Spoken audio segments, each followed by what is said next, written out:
Well, it's raining inside, and so I had to put on my coat. And but it is camo, so hopefully that means that the rain will just kind of dodge me or something.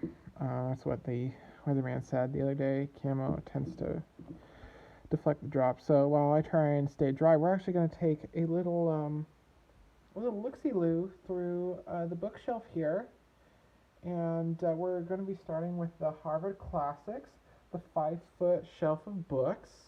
Today we're only going to be going through the first. Let's see.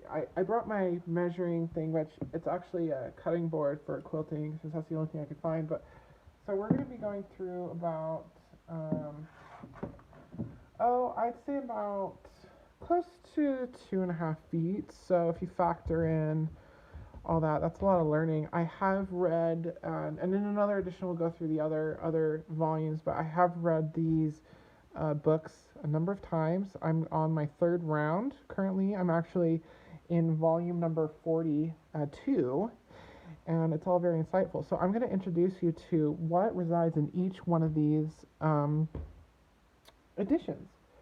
We're going to start over here. This is number one. And number one is actually the work of the Holy Trinity. Now, a lot of you may be thinking that this is actually the Bible, and maybe that's an appropriate place to start with the Bible. But the works of the Holy Trinity are actually a full repository for the entire songbook and lyrics of Liza Minnelli, Barbra Streisand, and one Aretha Franklin. So it's very valuable. I think it's always a good way to start out a academic read. The next is the second edition, which is actually the full history of Gary Busey. Very insightful. Obviously, it still has to be finished, but if you like slowly descending into madness, I recommend this one. Number three is really fascinating, and I think it will be of interest to a lot of the MBAs out there. And this one is an amalgamation of all the business and leadership books that you find in a FedEx copy center. You know, usually they have those little twirl things and they put all those books. Sometimes they're on CD. Unfortunately, you'll have to read this one, but I think most great leaders read. Um, the fourth has a really interesting title, and it's called All Important Documents, colon, the streaming recommendations of one Shia LaBeouf. So I know a lot of people are streaming out there, and I think that you would really enjoy number four here, or number four here. Number five is the Warren Commission report, and then steadily on to six. This is actually the eyewitness travel guidebook for Pocatello, Idaho. You know, a lot of you may be thinking, you know, is there that much to do in Idaho, in Pocatello, Idaho? There is, my friends. Okay, so number seven is one of my personal favorites, and it's actually the entire joke library of Joan Rivers. So if you're offended easily, I would say maybe to skip over number seven. And number eight is actually really unique and kind of stands out among the collection because number eight is actually a burned copy of the first Harry Potter book. So you know, when everybody was starting burning it in some areas, thinking that it was witchcraft, Harvard actually went in and saved a couple of those and bound them together, and now they reside on the 5-foot shelf of books here.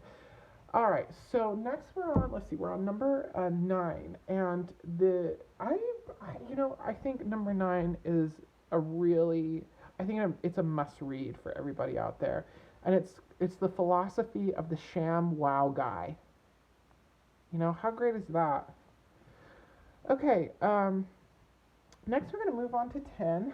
10 is I'm really proud of because it hits a little close to home. It's the playbook of how the Walt Disney Company kept Baby Yoda slash the child secret before the release of Disney Plus. So if you're a little kind of more into business or Disney history, I really could not recommend this more.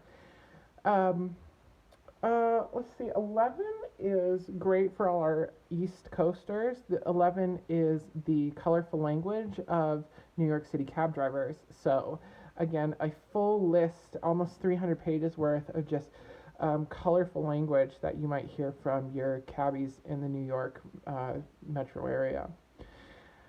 Now, 12 is one of the most recent additions, and it's called In Support of Cats, which it is a full, almost nearly, I'd say, full dissertation of why the 2019 version of Cats is a piece of cinematic history.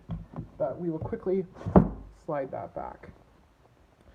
All right, 13 flips the script again because this is actually more of a picture book, and it's actually the courtroom sketches from the Salem witch trials. So if anyone's interested in that history, recommend.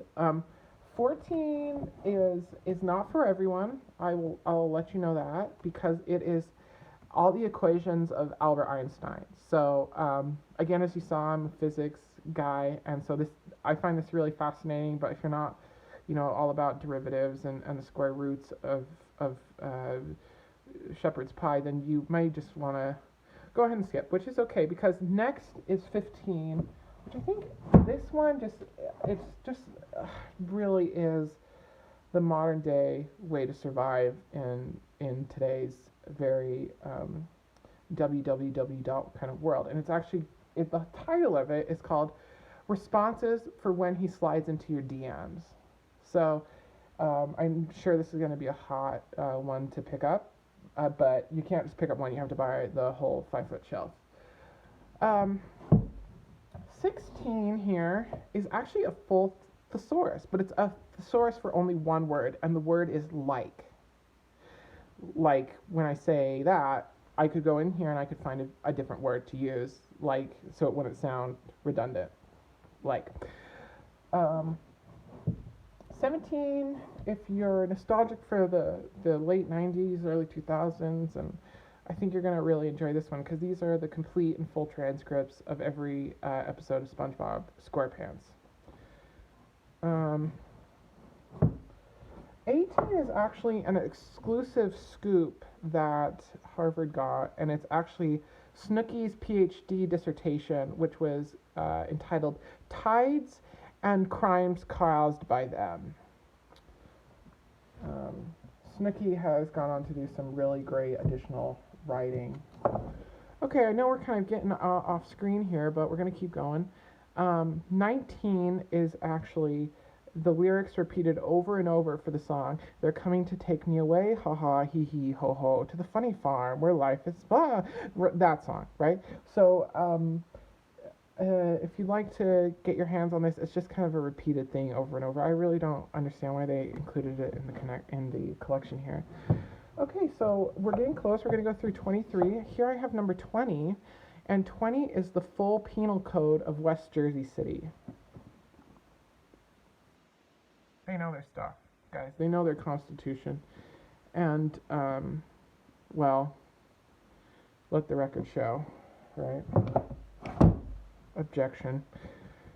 21 is actually, a lot of people kind of wondered how I got to know a lot about Etsy and the history of it, and it's actually in volume 21, which is the complete entire history of Etsy. And in fact, actually, it says how it's going to end. And I'm not one for spoilers, so I'm not going to give that away here. And then we're getting close, so 22 is more of a statement piece, I'll say, because it's completely blank, and that's because this is a Banksy, and it's the first and so far only novel by Banksy, and it's completely blank. It's an empty book. I've tried to interpret it for years, and I just can't seem to kind of get down to the bottom of it, but it is a really quick sit down and read. And finally we're getting to 23, and this goes a little bit more multimedia, because what they did is, this is actually Bjorn's Dead Swan dress from the 2001 Oscars, and they got a hydraulic press and they just pressed it together and then bound it in a book. So this, I probably shouldn't let people know that I'm the lone holder of this, since I know that dress is so highly sought after, especially on the black markets. But here it is, and that takes us through the first, what did I say, 20 or so inches, 2.5 feet of the Harvard Classics collection. Again, I'm more than happy to lend these out to you, except for the Bjorn dress for obvious legal reasons. But if you'd like to rent out any one of these, please feel free to send me a carrier pigeon, and I'll raise that pigeon a little bit more and kind of beef him up so he could actually carry one of these volumes. There, I'd say they weigh about maybe 15 pounds or something like that. So once we beef up that carrier pigeon, everything can come right to your house. So guys, have a great start to your weekend, and keep reading the classics.